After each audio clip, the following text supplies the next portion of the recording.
Pessoal, a gente caiu, assim, é engraçado que isso cai super rápido, né? Mas caímos, mas já estamos de volta. Vou esperar vocês entrarem.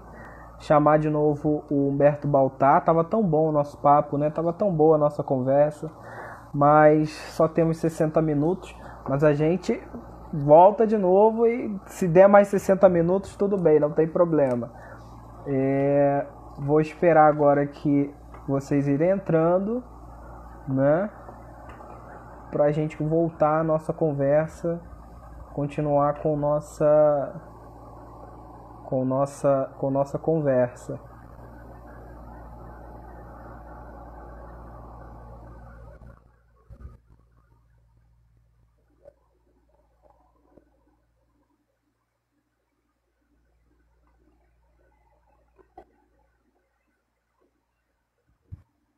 Bom, Paz Preto, tô chamando ele.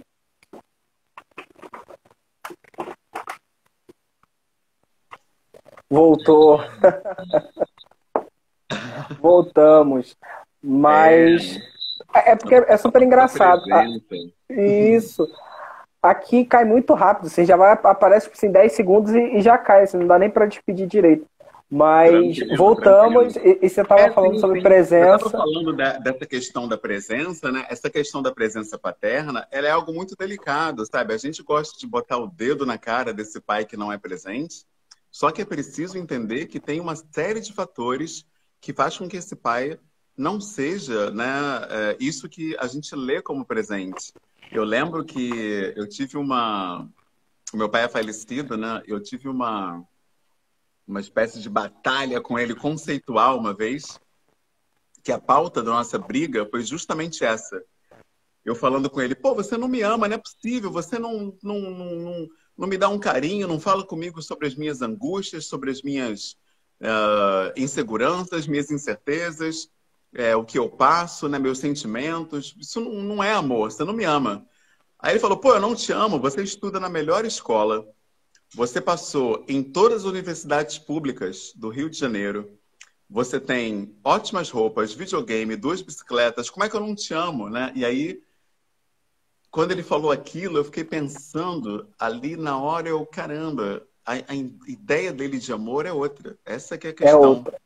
E aí tem um livro incrível chamado As Cinco Linguagens do Amor, que ele fala disso. A forma como você expressa esse amor, ela tem muito a ver com a tua história, tem muito a ver com o que você passou. E aí eu fui procurar saber o que que meu pai passou.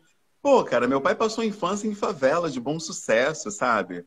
Quem cresceu em favela sabe como é brabo essa realidade de tiroteio, gente morta perto de onde você mora. Eu tenho alunos, eu dei aula em Queimados, numa época da minha vida.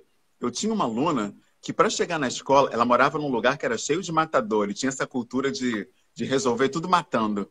Tinha dia, cara, que ela passava por cima de cadáver para ir para a escola, sabe? A menina chegava para me contar o que ela viu.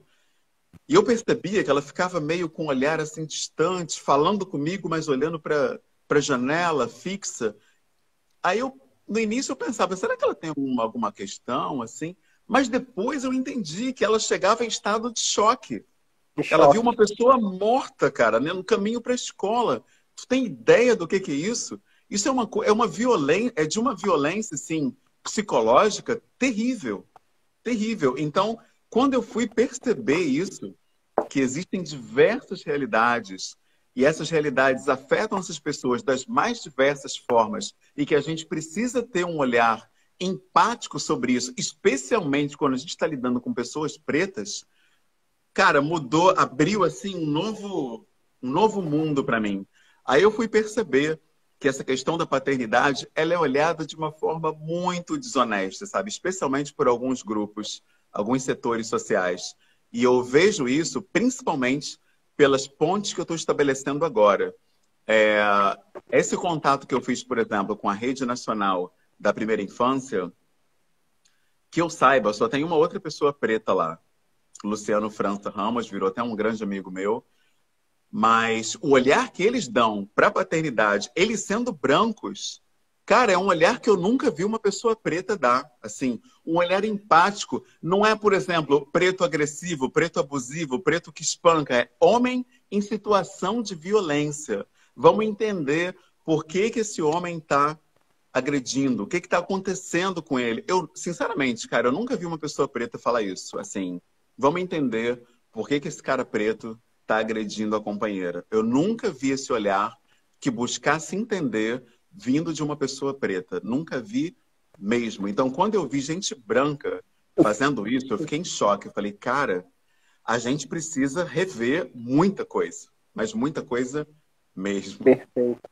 Eu costumo falar com as pessoas que nos assistem que o Projeto Sankofa não é só um perfil no Instagram, isso é um projeto. Em 2018, 19, no início de 2019, eu fiz um projeto para a faculdade onde a gente procurava pensar exatamente uma forma de produzir um grupo de acolhimento e aconselhamento para homens agressores. Para homens que eram agressores domésticos, né, que cometiam agressões domésticas. E o nosso projeto, o Projeto Sankofa, tem uma parte que vai buscar fazer isso, implantar esse projeto, né, para promover isso.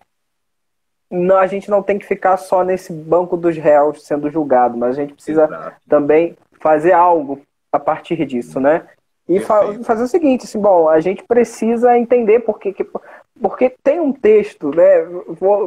É um texto que eu geralmente cito, que eu acho interessante, do Freud, que o nome do texto é Bate-se numa Criança, onde ele vai dizer que a violência chega a ser interpretada pela criança como uma forma de amor, né? E aí aquela criança, quando vê o pai batendo nela ou no irmão, ela entende que ele bate em fulano porque ele ama fulano. Entendeu? São coisas paradoxais que a nossa subjetividade acaba absorvendo, que a gente só vai entender e retificar isso mais para frente. E eu acho que isso que você trouxe é muito interessante. Homens em condições de violência parecem conhecer só uma forma de amar, que é pela própria violência. E a gente precisa mudar isso, retificar isso, dizer que amar é afeto, amar é empatia, né? E para isso é necessário isso, acolhimento, diálogo, né? Reeducação, psicoeducação, são coisas extremamente importantes, né? E quando você traz isso, eu fico muito feliz de saber que tem pessoas pensando isso também. Né? O afeto, ele não faz parte da vivência preta, né? Nem da infância preta. Eu já vivi cada situação na escola, cara. Eu lembro uma menina que me parou no recreio. Ela devia ter uns 8 anos. Ela falou, tio, fala que eu sou bonita. Cara, aquilo assim me deixou sem chão, assim. A menina me parou para pedir para eu elogiá-la. Eu fiquei pensando, cara, ela não deve ouvir isso de ninguém, assim, em casa. Não deve ouvir isso de outros professores. Isso é seríssimo. É urgente essa pauta. E aí eu fiquei vendo, né, e refletindo sobre como a gente não olha para as mazelas pretas, né, para as questões do povo preto. A gente, muitas vezes, claro, né, eu entendo isso, é por causa do auto-ódio, a gente é o primeiro a açoitar o preto, sabe? O primeiro a colocar o preto no tronco, a crucificar. Então, eu entendo de onde vem isso, mas não basta entender e ficar por aí. A gente tem que ir além. É como a irmã falou aqui, eu não bato nos meus filhos, tenho pavor. Eu não quero também ser reconhecido como um pai que bate, que pega o cinto, que resolve. A nossa irmã Graziele Gomes, que está aqui, ela acabou de colocar que toda violência é um grito de socorro. E é exatamente isso. Esse homem, ele não sabe como colocar essas suas angústias para fora, essas suas dúvidas, esse seu medo também. Imagina, nesse momento de pandemia, cara, você é esculachado pelo teu chefe no trabalho, fica morrendo de medo de perder teu emprego, e ser mais um aí nessa massa de 14 milhões, você chega em casa desesperado, você escuta qualquer forma de cobrança, você surta. A gente não sabe como lidar com isso. É preciso ouvir esses pais, esses homens. Tivemos alguns momentos assim no coletivo. Eu lembro um dia que um pai falou, pediu lá, gente, me ajuda, como vocês lidam com a agressividade? Eu sinto, às vezes, uma raiva, e nem eu sei do que eu tô com raiva, mas eu tô com raiva, e teve uma vez em que eu tava assim, e a minha esposa ficou ali e tal, me azucrinando e falando, eu pedindo para ela parar, porque eu não estava conseguindo processar aquelas falas, e ela falando, eu pedindo, por favor, para ela parar. Aí eu peguei no braço dela, e aí quando eu peguei no braço dela, que eu olhei para os olhos dela, eu vi medo nos olhos dela. E aquele medo que eu vi nos olhos dela me deu medo de mim. Então eu fiquei sem saber quem eu era naquele momento. Então, gente, me ajuda, eu não quero fazer mais isso, eu não quero ser agressivo. E aí foi um dia incrível que os caras começaram a trazer. Pô, eu faço esporte, me ajuda muito, eu faço meditação, eu curto chás, cara, esses chás aí que a nossa ancestralidade ensina, poder das ervas, o chá de camomila me faz muito bem. Aí eu me lembrei também que a nossa irmã, Morena Mariana, uma vez eu estava numa programação dela, e ela falou da importância dos óleos essenciais, o óleo de alecrim é fundamental para a gente, dá também essa serenidade, dá essa tranquilidade. Eu levei essa contribuição também. A Morena, aliás, ela me marcou, ela é uma das pessoas, junto com a Catiúcia Ribeiro e da Azangeri, que me marcaram, porque em 2018 teve um evento chamado Círculo Mulherista, na Lapa, né, no Rio de Janeiro. E eu estava acostumado com eventos de mulheres, o homem ficar quieto ali, não poder falar nada, já está errado, calado, aquela coisa toda. E aí eu fui, maioria mulheres, obviamente, mas tinha alguns homens, aí eu fiquei ali meio no cantinho e tal. E chegou um momento lá em que ela propôs que as pessoas se abraçassem. Aí eu pensei, bom, naturalmente, mulher vai abraçar mulher, homem. Eu já fui até procurando onde é que estava o outro cara para eu atravessar, para ir lá abraçar o cara. Aí uma irmã, cara, me deu um abração, assim, chorou. Eu falei, cara, que isso? Que é esse mulherismo? Que negócio é esse? Aí que eu comecei a entender que sem voltar os olhos para a África, a gente não vai chegar a lugar nenhum. Eu não tenho nada contra mulheristas, feministas, marxistas, galera da esquerda, sabe?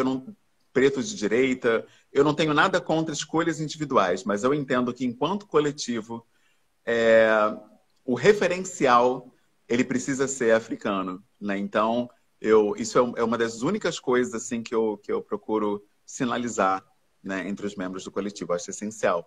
Por isso que, voltando à pauta do que eu estava dizendo antes, da presença, de ser presente, cara, ser presente é gatilho para toda pessoa preta. A pessoa preta cresce sem presença. Eu digo isso sem medo de errar. Eu digo sem medo de errar que toda pessoa preta cresce sem a noção de presença em sua completude. Você, em algum ponto, ou faltou afeto, ou faltou aquele abraço, ou faltou a figura mesmo paterna, a figura materna, ou faltou um aconselhamento, aquela figura do mentor que se fala tanto hoje. Por exemplo, no meu casamento a gente tem um mentor, uma pessoa que orienta a gente. É fundamental isso.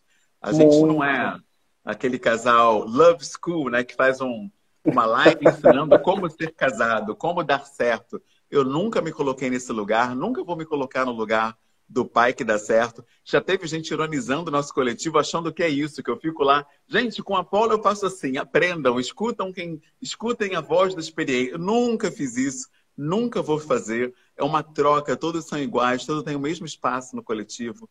É fundamental que isso seja sinalizado, sabe? Eu acho que é muito branca essa ideia de ser o Messias, né? Aquele que chega, dá a palavra de libertação, Salvador, aí todo mundo escuta, aí todo mundo descobre, todo mundo aprende. Nunca me coloquei nesse lugar. Não acredito nisso. Eu acho que isso é uma armadilha, na verdade, principalmente para o homem preto. Perfeito, assim, eu acho isso maravilhoso. Hoje, inclusive, a gente postou aqui, porque a gente tem uma série aqui no perfil, que é Masculinidades e Tabus. E uma das coisas que eu postei aqui hoje foi um vídeo sobre violência, parte 1, onde eu falo sobre a violência dos homens entre si, e dos homens e os atos de violência, né? Dos homens serem protagonistas, na maioria das vezes, dos atos de violência. E eu falava um pouco sobre isso, né? Sobre a gente começar a buscar um controle dessa violência, dessa raiva, disso tudo, numa perspectiva africana. Tem um filósofo africano chamado Amenhotep, que ele propõe uma ética, né? Que o professor Renato Nogueira chama de ética da serenidade. Eu numa releitura que tenho feito dessa proposta, eu estou lendo como uma ética da palavra. E aí eu até falo sobre isso, né? De que a palavra, o comedimento com as palavras é muito importante, né? E quando você traz essa ideia do homem falar também, do homem pôr para fora afetos e entender suas formas de amar, eu acho que isso é muito importante. Eu queria te fazer uma pergunta agora a respeito do Pequeno Apolo, né? Eu ia até perguntar se você queria trazê-lo, mas eu acredito que ele já esteja dormindo também, então vamos deixá-lo descansar, né? Mas a minha pergunta é: você ficou muito contente, né, com os primeiros passos do Apollo, viu, né, ele dá os seus primeiros passos. Futuramente ele dará outros passos na vida, né? Ele vai dar outros passos e esses passos vão exigir dele um caráter forte, vão exigir dele persistência, autoconfiança, confiança. E aí a minha pergunta é, enquanto pai, como você se prepara hoje, né, para ensinar o seu filho a ser um homem preto nessa realidade racial que a gente vive tão violenta? Essa é uma pauta que ela é eterna, né? A gente nunca vai estar preparado, a gente vai estar sempre se preparando. E voltando, né? Sempre a gente volta a olhar para a África para encontrar respostas, encontrar uma direção. E a ancestralidade africana, ela não tem, ao contrário, né, do Ocidente, da branquitude, um olhar lógico sobre tudo.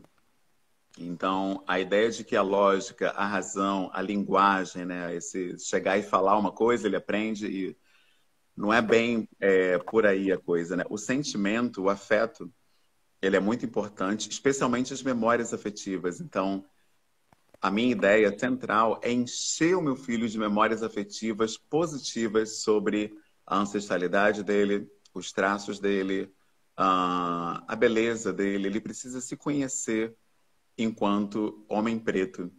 Então, quando eu passo, por exemplo, Nana e Nilo para ele, né, ele vê ali personagens pretinhos, já está escutando alguma coisa sobre a cultura afro-brasileira. Quando eu tenho esse toque, esse afeto com meu filho, eu também estou trazendo uma perspectiva africana de criar e se relacionar, porque a branquitude, especialmente o machismo patriarcal, passa a ideia de que o afeto, o cuidado, o carinho, o cheiro, o afago pertencem ao campo feminino e que o homem vai, no máximo, ensinar a andar de bicicleta, jogar bola, mas essa expressão do carinho não pertence ao homem, então eu já estou mostrando para ele como é preciosa essa perspectiva africana, essa perspectiva da origem dele, como é mais afetiva mesmo, né? Ele vai saber, ele vai ter consciência, por experiência, sem eu precisar falar nada, que a perspectiva africana o contempla muito mais. Então, eu não vou precisar falar, namore uma mulher preta, forme uma família preta, ah, leia autores pretos, não vai ser preciso, porque ele vai crescer com essas referências e vai entender a diferença que isso faz na vida dele.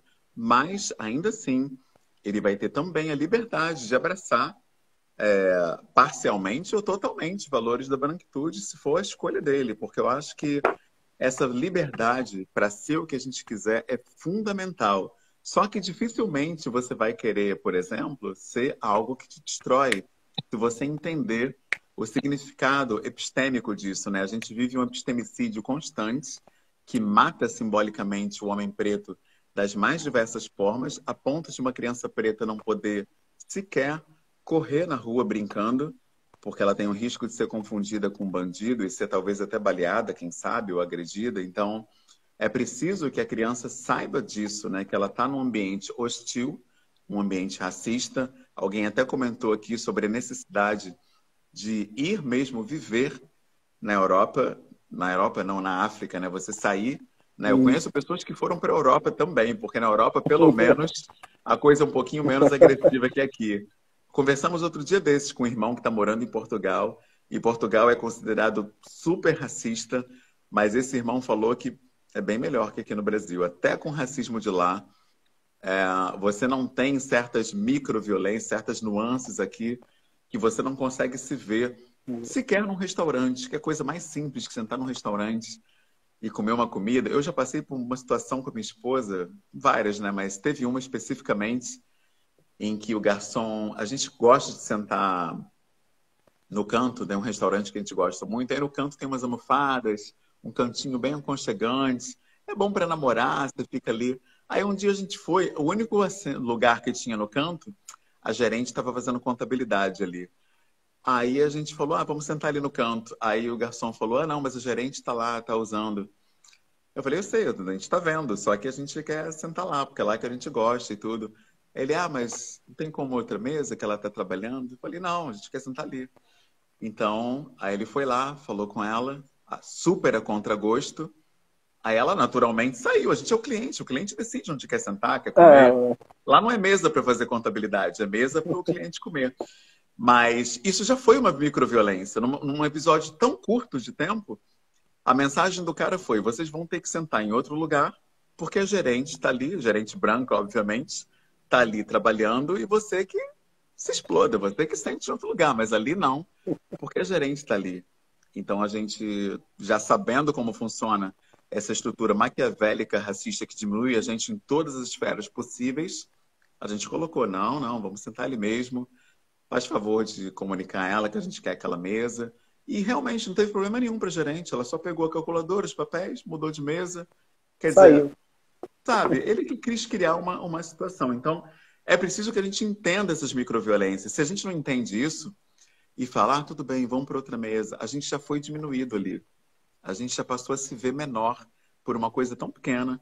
A gente já foi violentado de graça, sabe? Então, é preciso que a gente entenda como opera isso. Por isso que a gente procura levar essas coisas para o nosso filho, para que ele já entenda onde ele está, para que ele entenda como funciona e que para que ele consiga operar, sabe, nesse sistema. Eu agora já chego num lugar e já faço uma leitura ali em segundos do que vai acontecer, como eu vou ser tratado, como eu vou ter que responder, porque é vivência, né? Depois de É 4 vivência. décadas aqui, a gente entende mais ou menos como é que Exatamente. funciona a engrenagem. O, queria agradecer eu acabei de ver aqui a professora Catiúcia entrou, ela esteve aqui na semana passada, fez excelentes provocações a respeito do homem preto, o exercício da sua paternidade, também seus relacionamentos, né? Então, um beijo, Cati.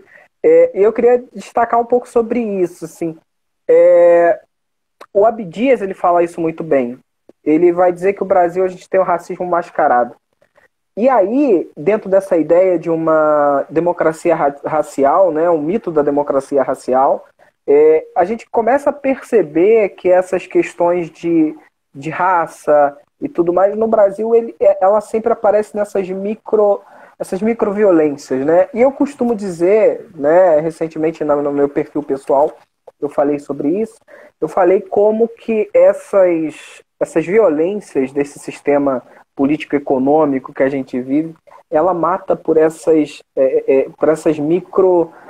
microcosmos, né? Vão destruindo microcosmos.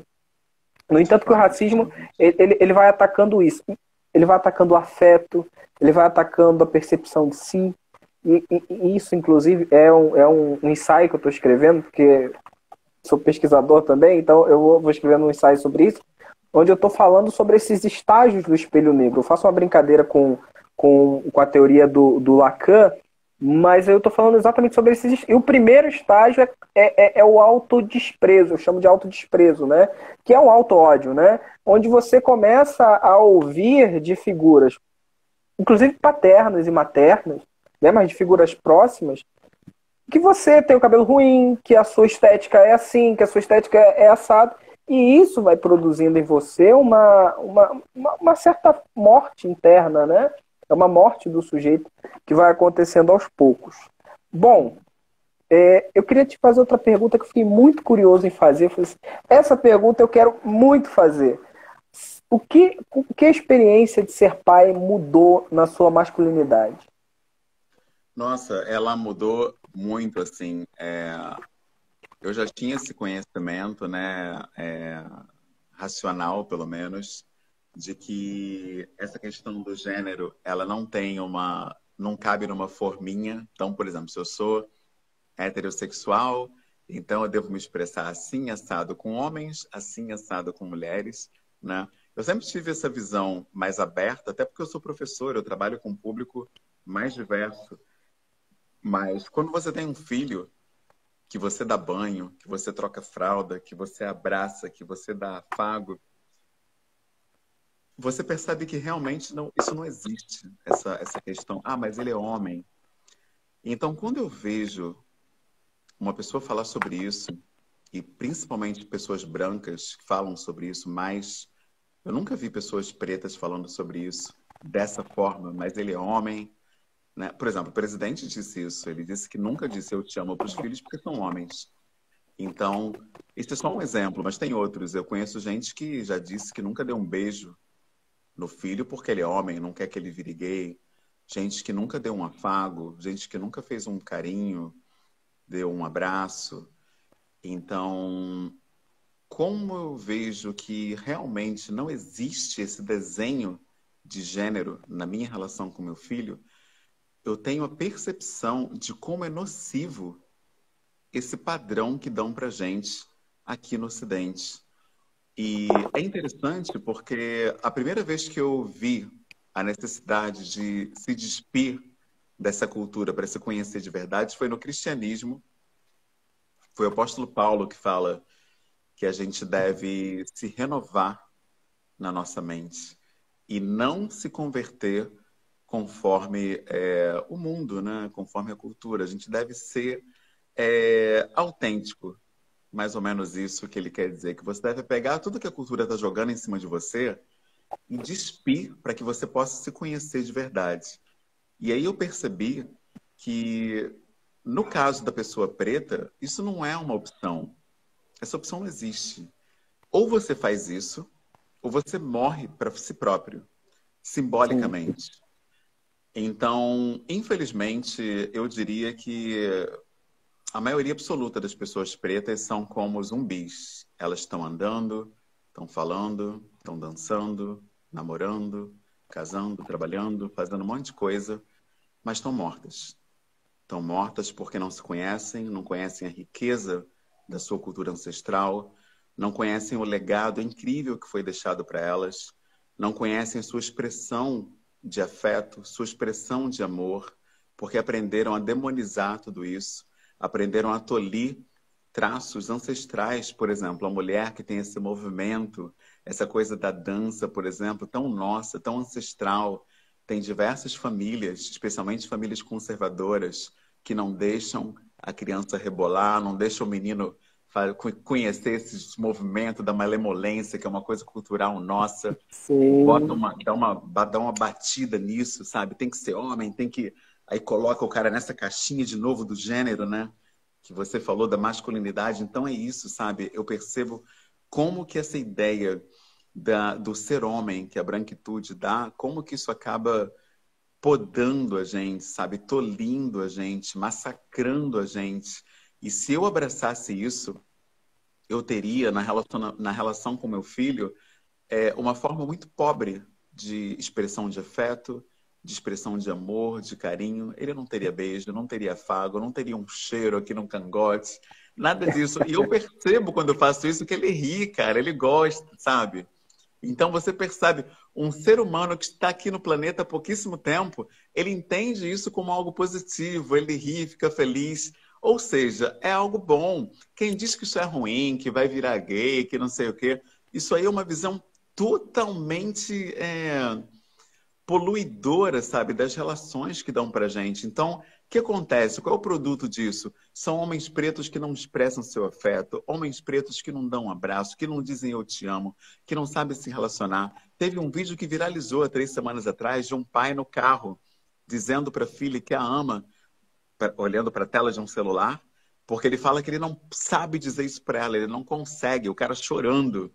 Tem noção do que é isso? Aí eu vi um post da Morena Mariá falando que ouviu pela primeira vez Eu Te Amo do pai com 24 anos de idade.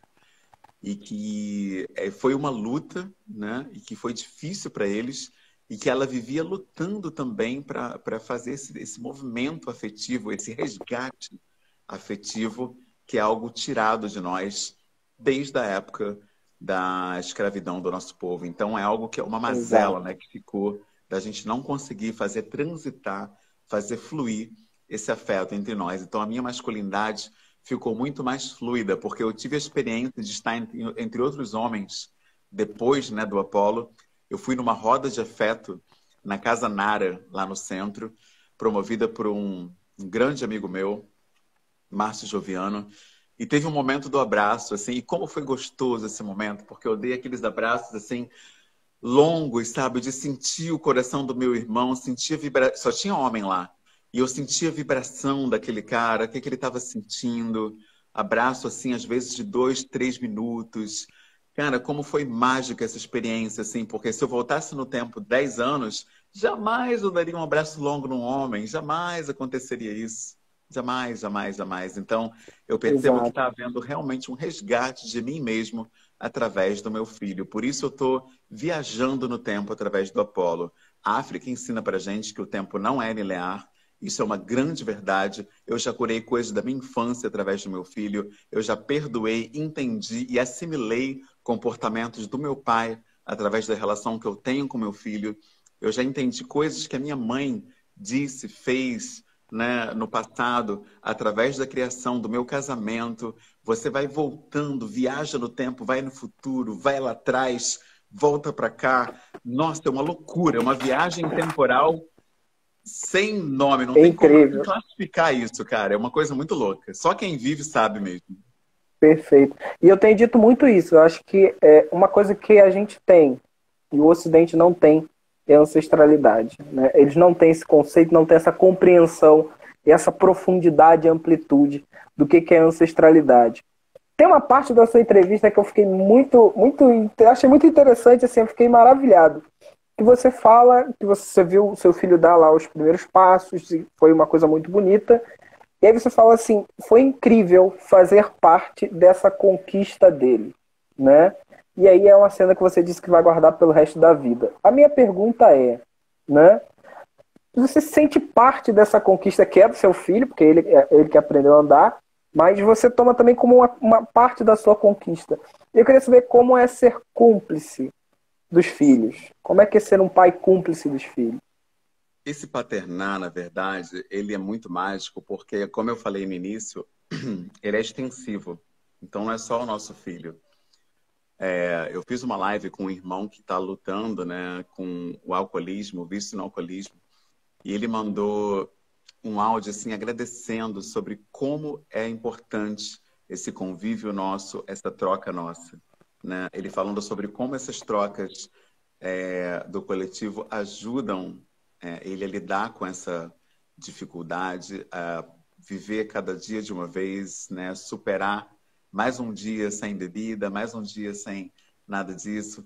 E eu fiquei vendo assim que é também, sabe, um exemplo de paternância. Você está ali cuidando, zelando por essas pessoas. E eu percebi que o que eu faço com meu filho acaba reverberando com os irmãos do coletivo. O que os irmãos do coletivo fazem comigo acaba reverberando no meu filho.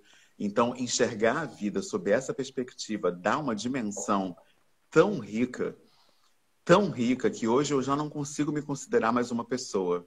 Aliás, já tem um bom tempo que eu não me considero uma pessoa. Eu me considero uma espécie de aldeia. Eu sou vários, eu não sou um.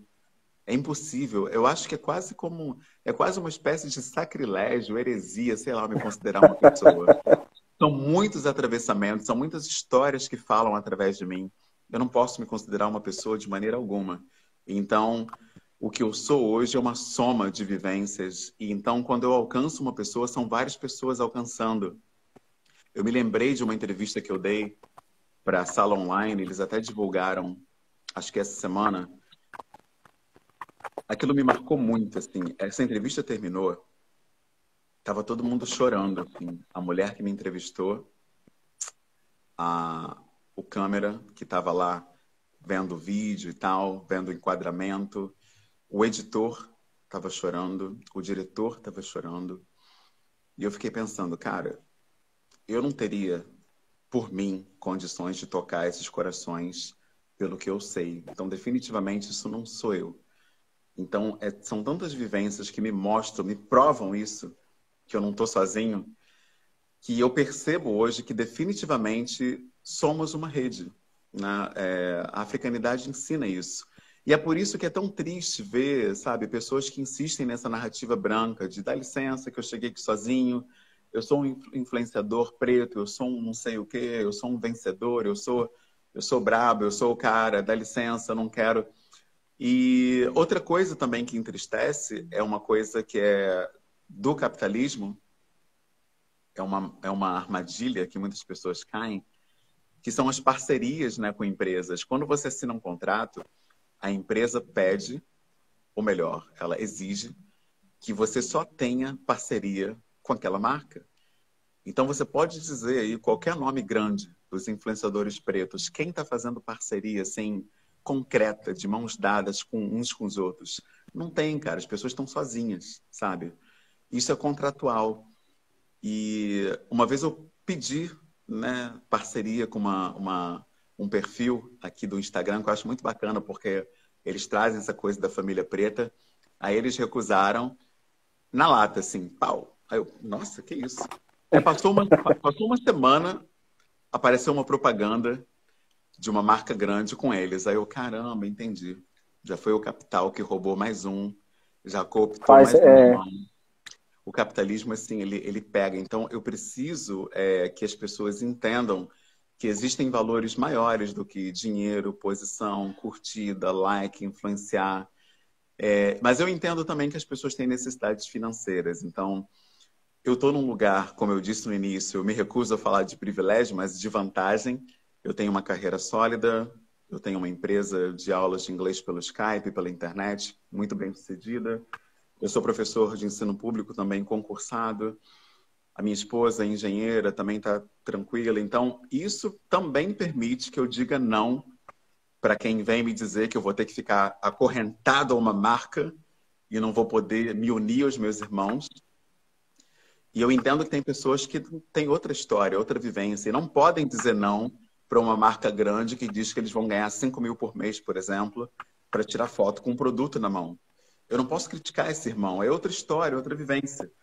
Mas eu preciso exaltar esse contato entre nós, esse contato transcendental, ancestral entre nós, que está acima de qualquer parceria, acima de qualquer like, acima de qualquer selo de reconhecimento de Twitter, de Instagram, do que for.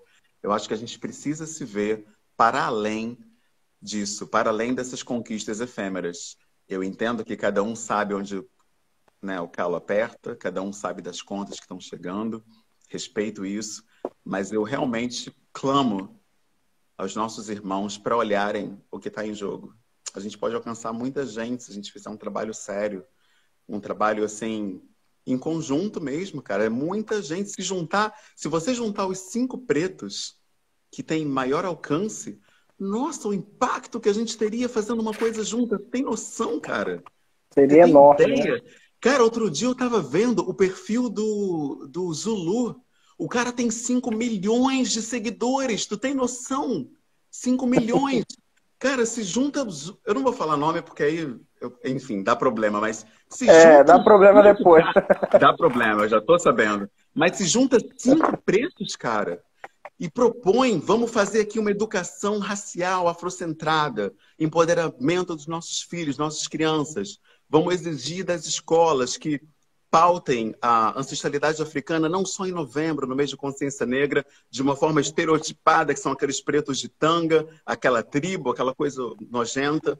Vamos exigir seriedade com o olhar da nossa... Já pensou, cara, esses caras fazendo uma união, uma coisa séria, exigindo respeito, exigindo um outro olhar para a africanidade, para a nossa ancestralidade, para a nossa história, para a nossa cultura, o impacto que isso teria. Mas isso não vai acontecer, porque eles estão amarrados pelo capital. Já foi, já era, já não vai dar. Então, a gente faz esse trabalho. São micro iniciativas que vão ali alcançando pessoas que entendem a mensagem e vão também agregando, vão somando.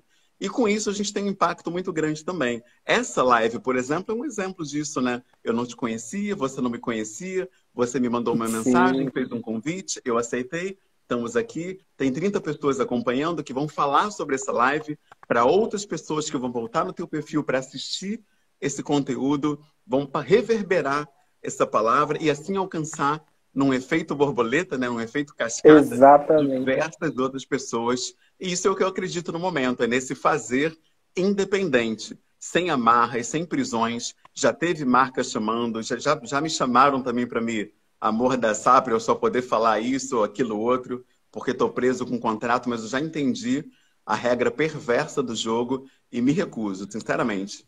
O dia que alguém vê Exato. alguma marca grandona aqui e mudar o nosso discurso, olha, pode cancelar, né? Eu sou contra essa cultura do cancelamento, mas pode cancelar porque eu não vou fazer isso, cara. Eu acho que é muito nocivo pra gente, assim. As parcerias que eu acho Exato. legais são aquelas que nos fortalecem. Então, essas sim, essas eu faço.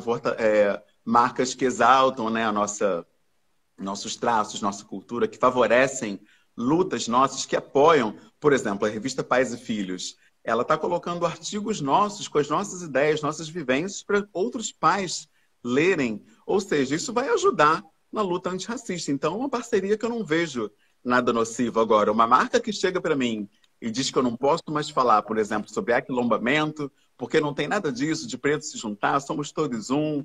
Que isso, para com isso, vamos, fala pais presentes, apaga esse preto, passa uma borracha aí e vamos mudar essa Pois marca, vamos é. botar uma coisa mais inclusiva. Isso não vai acontecer porque a gente tem um compromisso com uma agenda. Eu acho que isso é fundamental Perfeito. a gente ter. E isso é de fato aquilombamento. Bom, pessoal, como vocês já estão sentindo pelo clima, estamos chegando ao final da nossa live. Foi um prazer, Humberto, estar aqui com a sua Agradeço. presença. Eu agradeço muito pela receptividade, muito pela troca afetiva que eu senti o tempo todo que você teve comigo. E agradeço mesmo de coração, assim, muito obrigado. Esse projeto é um projeto que se inicia e que pode ter certeza o seu projeto é uma inspiração para nós. E a gente quer continuar assim, o tempo todo, fazendo parcerias, conversando, trocando ideias e fazer o máximo possível pelo nosso povo. Eu vou te pedir 2 minutinhos para que você deixe um recado para os pais pretos que nos assistem, que nos assistirão, né? E depois um recado para os homens desse Brasil. Com certeza. Bom, para os homens desse Brasil, voltem o olhar para o povo preto de uma forma empática. Eu acho que essa ideia de que a luta antirracista é problema dos pretos, ela não só é burra, já que não existe preto racista, como ela é extremamente limitante. Então é preciso que vocês abracem a pauta antirracista até para vocês ganharem dinheiro, né? Dinheiro não é bom? Então, só vai ter lucro verdadeiro se você fomentar a qualidade de vida entre pessoas pretas, né? Então você vai alcançar consumidores, vai alcançar funcionários, olhando essas pessoas pretas em sua dimensão humana. Então, o que eu faço é esse convite, né, para abraçar a pauta antirracista, já que é o máximo que dá para a pessoa branca ir. Agora, o preto pode ir além dessa versão preta do antirracismo, que seria cruzar a fronteira do auto-ódio, e, além disso, é abraçar o aquilombamento. Esse é o convite que eu faço para as pessoas pretas. Não existe emancipação preta sem aquilombamento. E quando eu digo aquilombamento, é abraçar os pretos sem essa coisa de querer escolher qual preto eu quero amar. Aí já não é aquilombamento. Se você só quer amar a preta que é feminista, o preto que é da esquerda, o preto que é marxista, aí você já não tá, não é africano nisso aí, né? A branquitude já entrou nessa questão. Então eu quero fazer um convite para toda pessoa preta que está aqui acompanhando a gente, compareça no nosso perfil Pais Pretos. Se você não tiver no Instagram, né, porque esse vídeo vai acabar parando no YouTube também, escreva Pais Pretos no Google, que você vai chegar no nosso Twitter, no nosso Facebook, no nosso Instagram. Você vai encontrar a gente de alguma forma e aí vai poder se cadastrar no nosso coletivo, compartilhar sugestões de pautas, acessar os nossos grupos no WhatsApp, onde a gente pode conversar com maior liberalidade.